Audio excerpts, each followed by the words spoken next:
कि भारत के प्राकृतिक संसाधनों पे पहला अधिकार इस देश के मुसलमानों का है। किसी ने नहीं पूछा ये कम्युनल बात नहीं कहनी चाहिए, ये सांप्रदायिक बात नहीं कहनी चाहिए। सबने कहा ये तो महान सेकुलरिज्म की बात कही गई है। इसलिए कुछ लोगों को आदत पड़ गई थी ऐसे ही बयान सुनने की।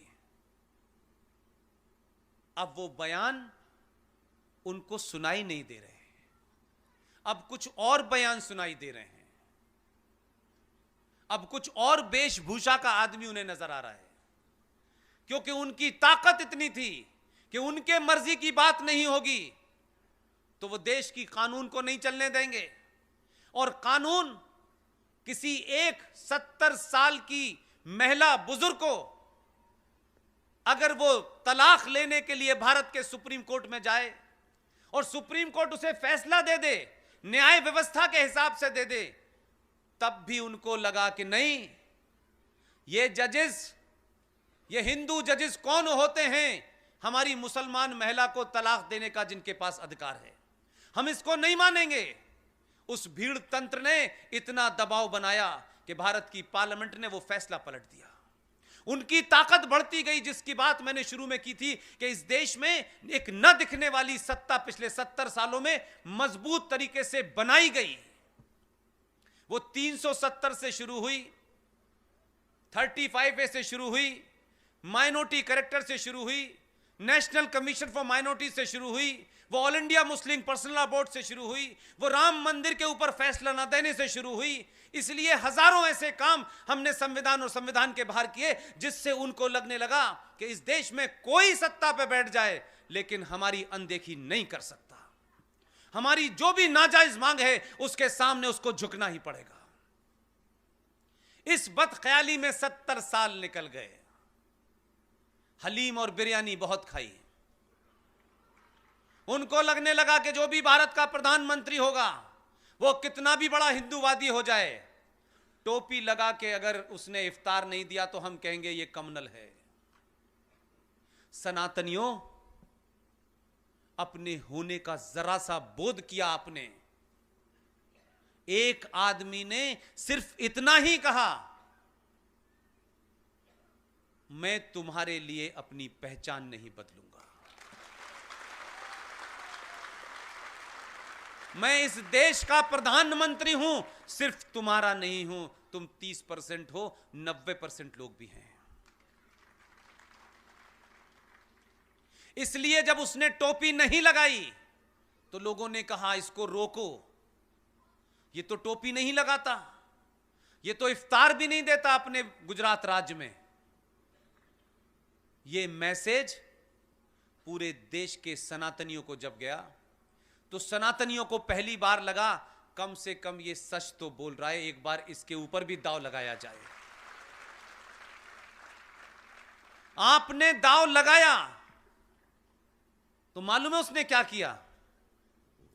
प्रधानमंत्री की शपथ लेते ही कुछ लोग अमेरिका जाते हैं सलाम करने,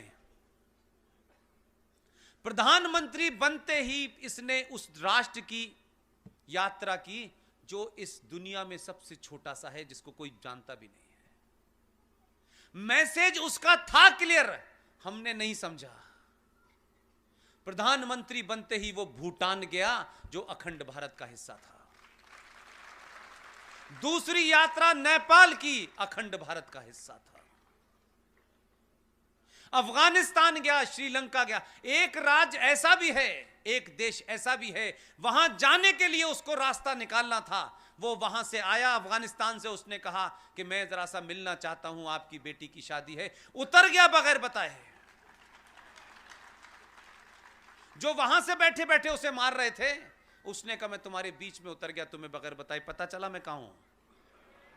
मिलके जब वापस आया तो अखंड भारत का जितना हिस्सा था पहले उसने सबकी यात्रा कर ली। किसी को यह नहीं बताया मैं क्यों यहां आया हूं, देखने गया था क्या क्या वापस लाना है।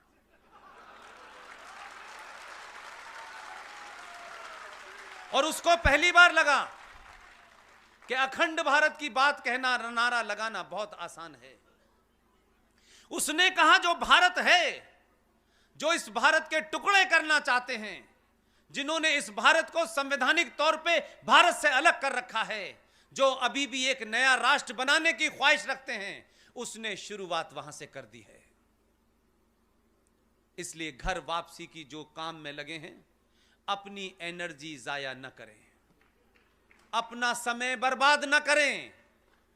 जितने भी इस देश में अगले 10 साल तक सेमिनार करने की, भाषण के लिए लोगों को बुलाने की अगर आपकी इच्छा है, तो आप कहिए कि अगला सेमिनार हम यूनिफॉर्म सिविल कोड पे करेंगे। और जब यूनिफॉर्म सिविल कोड आ जाए, जो आने वाला है, और ये जब कुर्सी से खड़े हो, यूनिफॉर्म सिविल कोड इन्हें फौरन बिठा देगा। और उसके बाद जैसे जैसे ये कानून बनते जाएं, आप इसको भूल जाएं। आप याद दिलाएं इस देश को, 76 में भारत की पार्लियामेंट में 42nd कॉन्स्टिट्यूशनल अमेंडमेंट पास हुआ।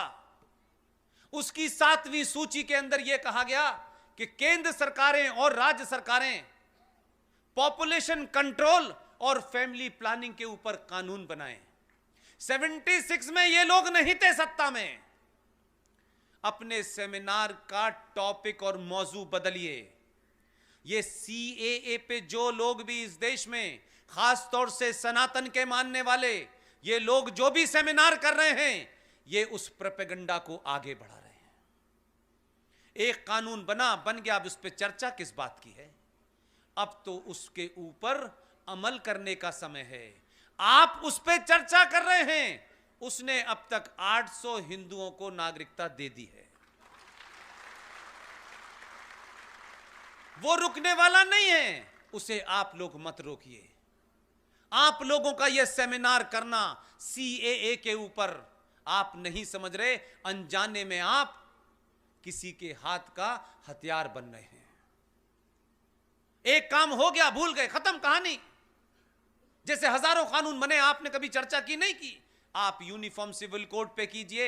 यूनिफॉर्म सिविल कोड जिस दिन पास हो जाए, भारत के राष्ट्रपति के साइन हो जाएं, उसी दिन के बाद से आप कहिए पॉपुलेशन कंट्रोल पे चर्चा होनी चाहिए। यह लगातार दबाव अगले 50 साल तक बना के रखिए। 1 मिनट के लिए भी बैठना नहीं है।